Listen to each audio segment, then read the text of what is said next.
आप लोग एकदम शांत होइए तब ना शुरू करेंगे।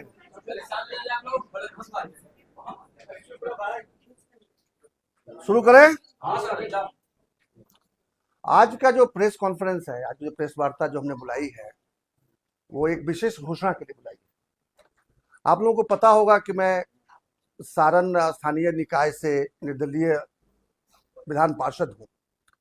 आप लोगों को ये भी पता होगा कि 2023 में, मतलब पिछले वर्ष, जब केदारनाथ पांडे जी के निधन के बाद शिक्षक प्रतिनिधि का भी पद जब खाली हुआ था, उसके उपचुनाव हुए मार्च महीने के अंत में पिछले वर्ष। तो हम लोगों ने एक और निर्दलीय प्रत्याशी अफाक अहमद साहब को समर्थन देकर, या कहिए कि उनको खड़ा करा के, हम लोगों ने एक अच्छा विकल्प देने का प्रयास किया, जो शिक्षक नेताओं ने उन्हें पसंद किया, उन्हें भी विजयी बनाया। तो ये जो दो चुनाव हुए, दोनों चुनावों से एक चीज समझ में आ गया कि वो चाहे सारण चंपारण मिलाकर जो चुनाव हुआ शिक्षक वाला वो कहे, या केवल सारण जिले का मेरा चुनाव कहे वो कहे, या किसी विधानसभा अगर या संसद क्षेत्र की बात करेंगे, या पूरे बिहार की बात करें, तो बिहार जो बदनाम है कि नहीं यहाँ जाति से लोग बाहर वोट नहीं करते वगैरह वगैरह, वो सारे मिथक साबित हुए। हमने ये पाया कि जिस जाति के का वोट सबसे कम था उसका विधान पार्षद बना, जिस मजहब का सबसे कम वोट था उसका विधान पार्षद बना। अर्थात जाति पार्टी मजहब से उठकर सारण चंपारण के लोगों ने वोट देकर साबित कर दिया, 5 जिले के लोगों ने वोट देकर साबित कर दिया कि बिहार के लोग जाति से नहीं बंधे हुए, बल्कि नेताओं ने उन्हें जाति में से बंधने के लिए मजबूर कर दिया है। अर्थात होता क्या है कि जातिवादी दल या मजहबी दल जो है वो क्या कर रहे हैं कि अपना एक प्रतिनिधि, अपना एक प्रत्याशी थोप दे रहे हैं। कोई लोकतांत्रिक तरीके से नहीं होती। ये नहीं पता किया जाता कि वहां की जनता क्या चाहती है। वहां बैठे बैठे हुक्मरान तय कर देते हैं कि इनको हम भेज देंगे, किसी को 1 बार, किसी को 2 बार, किसी को 3 बार, किसी को बार बार, अब भेजते रहेंगे चाहे वो काम करे या ना करे। और फिर जनता के पास में 2 ही विकल्प होते हैं। एक फॉर्मेशन एक तरफ है, 5-7 दल मिलकर एक फॉर्मेशन बना लिए, 5-7 दल मिलकर दूसरा फॉर्मेशन बना लिए, और बना के जनता के पास में एक ही विकल्प बचता है कि दोनों में से किसी एक को चुनो। और जब दोनों में से कोई पसंद नहीं होता तो उनके पास ऑप्शन बढ़ता है नोटा, या घर में बैठ जाना। लेकिन ये 2 चुनावों ने मुझे दिखाया कि अगर विकल्प उनके मन का हो तो भारी संख्या में वो हिस्सा भी लेते हैं और अपने मन के प्रतिनिधि को चुनकर भेजते हैं, और बड़े बड़े दलों को धूल चटाने का काम भी करते हैं। 2 बार करके उन लोगों ने दिखाया। अभी ये जो लोकसभा का जो चुनाव चल रहा था, तो मैं तो चूंकि ये ऑलरेडी प्रतिनिधि हूं, मेरा अभी 4 वर्ष का कार्यकाल बचा हुआ है। इसी 7 अप्रैल को मेरा 2 वर्ष पूरा हुआ। आज अभी 11 अप्रैल है, मतलब 4 दिन ही गया, अभी 4 साल बचा हुआ है।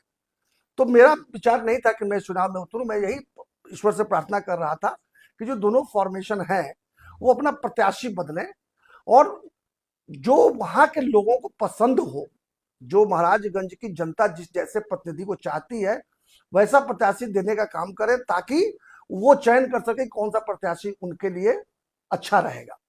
लेकिन एक दल ने तो घोषणा कर दी है, एक फॉर्मेशन ने, जो भारतीय जनता पार्टी के पास जो सीट गया है, उन्होंने तो पुराने ही प्रतिनिधि को फिर से रिपीट करने का काम किया है, जबकि वहां उनको लेकर काफी वहां के लोगों में विक्षोभ है। और दूसरे दल ने, वो दूसरे फॉर्मेशन में ये एक पार्टी को गया है जो अभी तक मंथन ही कर रही है कि किसको खड़ा किया जाए। और जिस तरह के जो सूचना आ रही है, वहां के लोग बड़े उद्वेलित हो गए हैं। उनका ये मानना है कि नहीं, ये दूसरा फॉर्मेशन भी जिस तरह का कैंडिडेट, जिस तरह का प्रत्याशी की चर्चा कर रहा है वैसा देता है, तो हम लोगों के पास में विकल्प नहीं बचेगा नोटा दबाने के सिवा अथवा घर में बैठने के सिवा। लेकिन उन लोगों को पता नहीं क्यों हमारे ऊपर उनका विश्वास है, उनका बहुत दबाव आया कि आप क्यों नहीं चुनाव लड़ते हैं। मैंने लाख समझाने की कोशिश की कि भाई मेरा 4 साल कार्यकाल बचा हुआ है, मैं ऑलरेडी एक तरफ जो है सो काफी प्रतिबद्ध हूँ। हम मुझे मौका अगर मिलेगा तो जो लड़ाना चाहेंगे तो मैं लड़ भी जाऊंगा, तो दोनों सीट तो नहीं रख पाऊंगा, कोई एक ही रख पाऊंगा। तो वैसी स्थिति में मैं चाहूंगा कि जो दोनों फॉर्मेशन है तो पुनर्विचार करके एक ऐसे व्यक्ति को चुनकर दें जो कि स्थानीय हो, जो आप सबको प्रिय भी हो।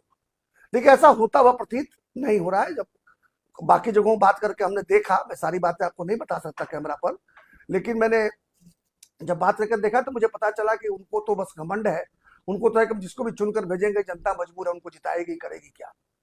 तो वैसी स्थिति में आज अंतरात्मा की आवाज भी आ रही थी, और कुछ हमारे मित्रों ने वहां से फोन करके एक तरह से कहिए तो मुझे बाध्य कर दिया कि आपको कुछ नहीं करना है, आप केवल नामांकन कीजिए। जैसे 2 बार जिताकर आपको और आपके प्रतिनिधि को भेजा है, इस बार भी आपको हम लोग जिताकर भेजेंगे। ताकि दिल्ली में भी हमारे मन का कोई वकील पहुंचे, कोई थोपा हुआ वकील ना पहुंचे। जब ये बात आई तो एक बार तो मेरे विचार में आया कि मैं चलता हूं, पहले महाराजगंज चलकर अपने लोगों के बीच में बात करूंगा। लेकिन जब पटना पुल तक, ये जेपी सेतु तक पहुंचते पहुंचते मन में विचार आया कि नहीं, अब ज्यादा सोच विचार करने का वक्त नहीं है। अब समय आ गया है कि मैं निर्णय लूं। मैंने निर्णय लिया और तभी मैं गंगा जी के किनारे से मुड़कर आया और 4 बजे का हमने प्रेस कॉन्फ्रेंस करने का तय किया। ये है कि अब चाहे जो हो जाए, महाराजगंज की जनता को उनके मन का एक विकल्प देने का मैं प्रयास करूंगा। यदि कोई दल, जैसे दोनों ही फॉर्मेशन, अगर एक कोई ऐसा प्रत्याशी देते हैं जिसको महाराजगंज की जनता कहती है कि नहीं नहीं, आपको जो लड़ने की जरूरत नहीं, मुझे ये पसंद है या हमें ये पसंद है, तो ऐसी स्थिति में हो सकता है कि मैं चुनाव न भी लड़ूं। लेकिन ऐसा होता हुआ अपना प्रतीत भी नहीं हो रहा है। इसलिए अब ये उतना ही सत्य है जितना मृत्यु सत्य है कि मैं चुनाव लड़ूंगा और महाराजगंज की जनता को एक विकल्प देने का काम करूंगा। और मुझे विश्वास है, जिस तरह से 2 बार महाराजगंज, सारण और सारण चंपारण की जनता ने तय किया और अपने मन के प्रत्याशी को जिताया, जाति, मजहब और पार्टी से ऊपर जाकर निर्दलीय को जिताने का काम किया, मुझे पूरा विश्वास है कि यह चुनाव भी मैं भारी बहुमत से जीतूंगा। यही सूचना देने के लिए आज मैंने आप लोगों को कष्ट दिया है। आप भी निर्दलीय से खड़ा होंगे या फिर किसी पार्टी से? मैं तो निर्दलीय से ही खड़ा हो सकता हूं, क्योंकि जैसे ही मैं किसी पार्टी में जाऊंगा मेरी सत्ता समाप्त हो जाएगी, इसलिए मैं वो नहीं करने वाला हूं। और मुझे लगता है कि मुझे किसी दल की आवश्यकता नहीं है। यदि मैं चुनाव लड़ूं तो मुझे किसी दल की आवश्यकता नहीं है।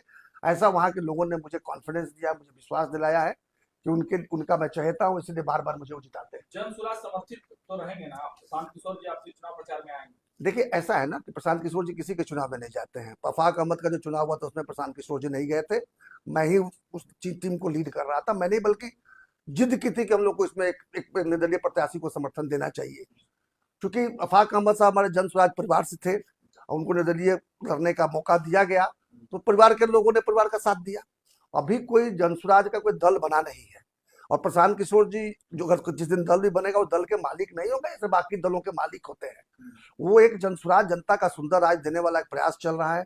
अभी जन जागरण चल रहा है। अगले 1-1.5 वर्षों में एक समय आएगा, विधानसभा चुनाव के पहले सबके विचार से जनता के बीच से अच्छे अच्छे लोगों को चुनकर लाकर एक दल बनाने का प्रयास जरूर हो रहा है। प्रशांत जी ने बार बार कहा है कि 10 वर्ष तक मैं चुनाव तक नहीं लड़ूंगा, अर्थात वो दल उनका नहीं होगा, वो दल जनता का दल होगा। अब मैं इसको पूरा कर लूं तो निश्चित रूप से यदि कोई भी जन स्वराजी, जैसे मैं तो जन स्वराज का एक जाना पहचाना चेहरा हूं, कोई भी हमारा जन स्वराजी भाई अगर कहीं से चुनाव लड़ेगा, वो चाहे किसी दल से लड़े या निर्दल लड़े, तो वैसी स्थिति में परिवार के लोग तो उसके पीछे खड़े होंगे ही। ऐसी मुझे भी अपेक्षा, हालांकि मैं किसी से बात नहीं किया हूं अभी तक, लेकिन कई जनस्वराजी लोगों ने मुझसे बात किया है कि हमें चुनाव लड़ना चाहिए। तो मेरा ये मानना है कि जनस्वराज परिवार के जो हमारे मित्र हैं वो निश्चित रूप से उनका सहयोग मुझे प्राप्त होगा। लेकिन ऐसा आधिकारिक तौर पर न कोई हमसे कहने वाला, न मैं ऐसी घोषणा कर रहा हूँ। देखिए, प्रशांत किशोर जी से अभी मेरी बात नहीं हुई है, लेकिन मेरा ये मानना है कि प्रशांत किशोर जी किसी को चुनाव लड़ने से रोक भी नहीं रहे हैं, इसलिए मुझे भी रोकेंगे नहीं। कांग्रेस से बातचीत का प्रयास किया आपने? कांग्रेस से भी मैं बातचीत का प्रयास किया। दूसरा फॉर्मेशन है उधर से भी मैंने बात किया था। दोनों जगह अपनी बात रखी थी कि ऐसा प्रत्याशी दीजिए जिससे हम लोगों को आंदोलन न करना पड़े, ऐसा प्रत्याशी दीजिए जो महाराजगंज की जनता के चुनने में कोई दिक्कत ना हो। ऐसा नहीं कहा था कि मुझे टिकट चाहिए, क्योंकि मैं तो टिकट ले ही नहीं सकता, कि सबसे पहले मुझे 4 साल की संस्था को छोड़ना पड़ेगा, तो मेरे लिए बहुत बड़ी कीमत चुकाने की बात है। तो मुझे तो लड़ना होगा, मैं दे लड़ूंगा। लेकिन मैंने जरूर आग्रह किया था कि इस बार कोई ऐसा प्रत्याशी दीजिए जो महाराजगंज की जनता पसंद करे और महाराजगंज के लोगों के बीच में से चुन के दीजिए, बाहरी को लेकर थोपिए मत। लेकिन ऐसा होता हुआ दिख नहीं रहा है। एक दल ने तो घोषणा कर ही दी है, उसी पुराने कढ़ी में फिर से उबाल डाला है। और दूसरा जो है, आप सुन ही रहे होंगे क्या। मेरा एक सवाल है क्या? अच्छा बोलिए। सस्ता जी, प्रशांत किशोर हमेशा खुले मन से अपनी जनसुराज की पदयात्रा में भी करते रहे कि यदि लोकल प्रत्याशी जिसे कि वहां के लोग कहें कि वो लड़े, तो क्या आप उसी चीज को लेकर आगे बढ़ रहे हैं? क्योंकि प्रशांत किशोर ने यहाँ भी कहा कि यदि प्रत्याशी उस इलाके का होगा, वहां की जनता चाहेगी, तो जन धन बल यहाँ तक कि चुनाव जिता कर भी दिखाएंगे। प्रशांत किशोर किसी का हराने के लिए। देखिए, यही सोच है जितने भी लोग जन स्वराज से जुड़े हैं, क्योंकि वो प्रणेता है उसके, चूंकि वो सूत्रधार हैं, तो वही सोच वाले लोग उनके साथ जुड़े हैं। बिल्कुल हमारा भी यही मानना है, प्रशांत जी ने भी कहा है और जितने जन स्वराज है उनका यही मानना है कि जनता का प्रतिनिधि उनके बीच से ही होना चाहिए, कोई थोपा हुआ नहीं होना चाहिए। और जिसको जनता चाहती हो वैसे लोगों को ही अवसर मिलना चाहिए। लेकिन क्या ऐसा हो रहा है? आपने देखा दोनों फॉर्मेशन में, किसी एक फॉर्मेशन में दोष नहीं दूंगा, दोनों फॉर्मेशन में बैठ कर तय कर दिया जाता है। कई जगह तो टिकट बेचने का भी आरोप लग रहा है। हम लोग खुद स्वयं जानते हैं, क्योंकि मेरे पास उसका कुछ सबूत नहीं, इसलिए मैं कैमरा पर नहीं कर सकता, लेकिन हमें पता है और सब स्वीकार करते हैं कि कई जगहों के टिकट बेचे गए हैं। वैसी स्थिति में जनता के साथ ठगी नहीं तो क्या हो रहा है? और जो ऐसे ठगी करने वाले लोगों के विरुद्ध खड़ा होना मेरी समझ से मेरा जनतांत्रिक अधिकार भी है और दायित्व भी है, वही मैं कर रहा हूँ। आपको नहीं लगता है कि जो 4 साल आपके बचे हुए तो अपने बड़े बेटे या छोटे बेटे की राजनीति में एंट्री कराकर उनको सदन में सेवा करने का या क्षेत्र की सेवा करने का मौका दिया? मैं पहले एक बात बता दूं कि हम वैसा कुछ नहीं करने वाले हैं कि बिना जिसका कोई अधिकार न बनता हो या जिसकी जिम्मेवारी न बनती हो उसको ले आकर मैं थोप दूं जनता के ऊपर में। जो शिकायत मैं दूसरों पर कर रहा हूं वो शिकायत मैं अपने से भी करूंगा। इसीलिए मेरा बेटा के चुनाव लड़े ये तो प्रश्न ही नहीं उठता। जरूर कई जगह बातें उठी हैं, ये मानता हूं। अब मेरा बेटा अगर आएगा तो मुझे खराब नहीं लगेगा, लेकिन फिर वो अपने अधिकार से आएगा, तब अपने योग्यता के दम पर आएगा, अपनी इच्छा से आएगा, तब होगा। लेकिन मैं नॉमिनेट कर दूं कि मेरे स्थान पर मेरा बेटा लड़ेगा, ऐसा अर्धांगिनी के बारे में कह सकता हूं। क्योंकि क्या है कि आजकल ये चलता है कि तो महिला सीट हो गया तो पत्नी को लड़ा देते हैं लोग या माता को लड़ाते हैं, वहां तक मैं मान सकता हूँ, क्योंकि आगे रिजर्वेशन भी आने वाला है।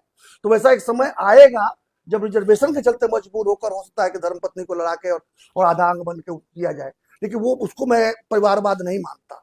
लेकिन यदि हमारे बाद आनुवंशिक बना देंगे कि हमारा पुत्र आके चुनाव लड़े, तो ये हमारे पुत्र को तय करना होगा कि क्या वो अपने दम पर टिकट ले सकता है, वो मैं तय नहीं करूंगा और ऐसा करने वाला नहीं। सचिदानंद जी, आपने बात बोला कि आपने दोनों पार्टियों से बात की थी, कोई योग्य कैंडिडेट को हमारा कोई योग्य कैंडिडेट का आपने नाम भी दिया था कि सिर्फ अपना नाम दिया था जिसकी वजह से आपको वहां नहीं दिया गया तो आपने कर दिया? देखिए एक बात बता दूं, जब मैं जाऊंगा तो मुझे जो सबसे अच्छा लगेगा उसी का नाम दूंगा। कोई नाम बता दो। क्यों बताऊं आपको? जब वो हुआ ही नहीं, घोषणा ही नहीं उसके नाम से पक्ष में, तो मैं क्यों बताने जाऊं? ये बनता नहीं है। लेकिन निश्चित रूप से मेरी नजर में जो एक योग्य व्यक्ति था उसका नाम मैंने जरूर वहां आगे बढ़ाया है। अब अगर वहां के उस पर विचार ही नहीं किया गया और पहले से तय किया जा चुका है कि नहीं किसको लड़ाना है, तो फिर तो उसका महत्व ही नहीं है। बेकार में हम काहे का अपना कपड़ा खोल ले जाए भाई। सस्ता जी, बहुत बड़ा सवाल और है, क्या महाराजगंज सीट आपने इसलिए ही चुनी है? थोड़ा सा ये सवाल हटके है कि वहां आपकी बिरादरी का भी थोड़ा सा बहुत ज्यादा वर्चस्व। अब क्या करें भाई, मेरा जन्म महाराजेगंज में हुआ है तो कहाँ चले जाए? तो स्थानीय की बात कर रहे हैं हमारे। अच्छा, सारण जिला से जब मैं लड़ा चुनाव तो मेरे बिरादरी का 1% वोट भी नहीं था। जो चुनाव मैं लड़ता हूँ, जो स्थानीय निकाय का चुनाव लड़ता हूँ, अब डेटा निकाल के देख लीजिएगा, 5500 वोट पे 55 वोट नहीं होगा मेरी बिरादरी का। फिर भी वो चुनाव लड़ा और 2 बार 52%, 56% लेकर जीता। इसलिए मेरे ऊपर जातिवाद का आरोप तो लग ही नहीं सकता है। लेकिन अब भाई मेरा जन्म अगर वही हुआ तो जन्मभूमि कैसे बदलते हैं? अब माता पिता जन्मभूमि बदलना मेरे बस में है क्या? पत्नी जरूर मैंने चुना है, पत्नी मैंने चुना है।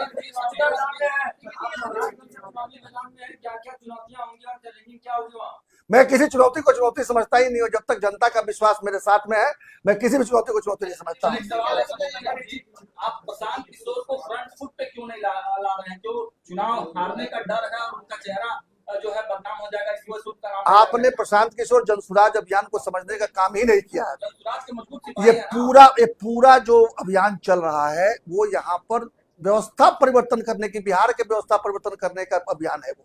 अब बिहार का व्यवस्था परिवर्तन लोकसभा के चुनाव में नहीं हो सकता है, उसके लिए विधानसभा के चुनाव तक इंतजार करना पड़ेगा, पहली बात। और दूसरी बात, जब तक खाना पके नहीं उसको परोस देने से स्वाद नहीं आएगा उसमें। अभी जब आधा बिहार पद यात्रा पूरी नहीं हुई है तो हम लोकसभा चुनाव लड़ने जाए 2-4 सीट पर लड़ ही लेंगे तो उससे क्या बन जाएगा, क्या बिगड़ जाएगा? इसलिए वो आधे मन से तो कोई काम प्रशांत किशोर न करते हैं, न कोई जनसुराज जी करने वाला है। नॉमिनेशन कब करने जा रहे हैं सर, ये बताइए। जैसे जिस दिन से नॉमिनेशन शुरू होगा एक शुभ दिन देखकर नॉमिनेशन कर दूंगा। ये तो औपचारिकता बची हुई है। बस वही सुंदर राज, जनता का सुंदर राज। बुद्धा तो बदल नहीं सकता जी। जनसंपर्क तो शुरू है, जनसंपर्क अब यहाँ से निकलूंगा फिर जनसंपर्क चालू है।